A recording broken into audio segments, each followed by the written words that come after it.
झारखंड में कोरोना संक्रमण अब तेजी से बढ़ने लगा है। राजधानी रांची से शुरू हुए कोरोना के रथ ने 18,000 की संख्या को पार कर लिया है। सरकारी आंकड़े के हिसाब से 9,000 से अधिक संक्रमित लोग ठीक हो चुके हैं। पर जिस तरह राजधानी रांची में कोरोना का संक्रमण तेजी से फैल रहा है, उस दिशा में सरकार को सोचने की जरूरत है।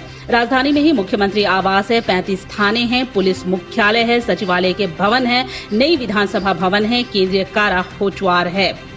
मुख्यमंत्री आवास में ही कोरोना के संक्रमितों की संख्या 40 के पार हो गई है। 121 से अधिक संक्रमित व्यक्ति केंद्रीय कारा होचवार में पाए गए हैं। रांची नगर निगम में उप नगर आयुक्त भी कोरोना संक्रमित हो गए हैं। इतना ही नहीं, बैंकों के कर्मियों तक भी यह वायरस पहुंच गया है। राजधानी के आधा दर्जन थाने के पुलिसकर्मी कोरोना से संक्रमित हैं। कल डेली मार्केट थाने के आधा दर्जन से अधिक पुलिसकर्मी कोरोना संक्रमित हो गए हैं। झारखंड पुलिस के 1000 से अधिक अधिकारी कर्मी कोरोना से पीड़ित हो चुके हैं। अब चिंता का विषय है।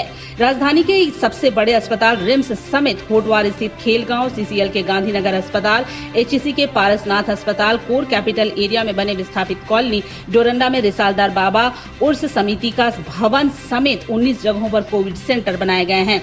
राजधानी में अब तक 3000 से अधिक कोरोना संक्रमितों की संख्या हो गई है। ऐसे में इन्हें रखने और उनका इलाज करना भी सरकार के लिए आने वाले दिनों में परेशानी का सबब बन सकता है। पिछले 10 दिनों से रांची में प्रत्येक दिन 200 से अधिक कोरोना संक्रमितों की संख्या बढ़ रही है।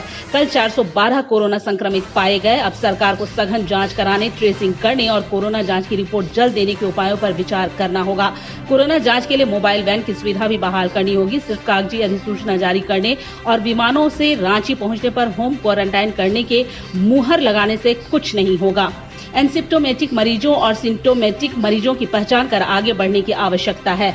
सप्ताह में पश्चिम बंगाल, कर्नाटक, केरल, तमिलनाडु की तरह एक दिन का साप्ताहिक बंदी भी लागू करना होगा। कोयला वाले घरों को रोशन तो करते ही हैं, बच्चों का भविष्य भी संवारते हैं।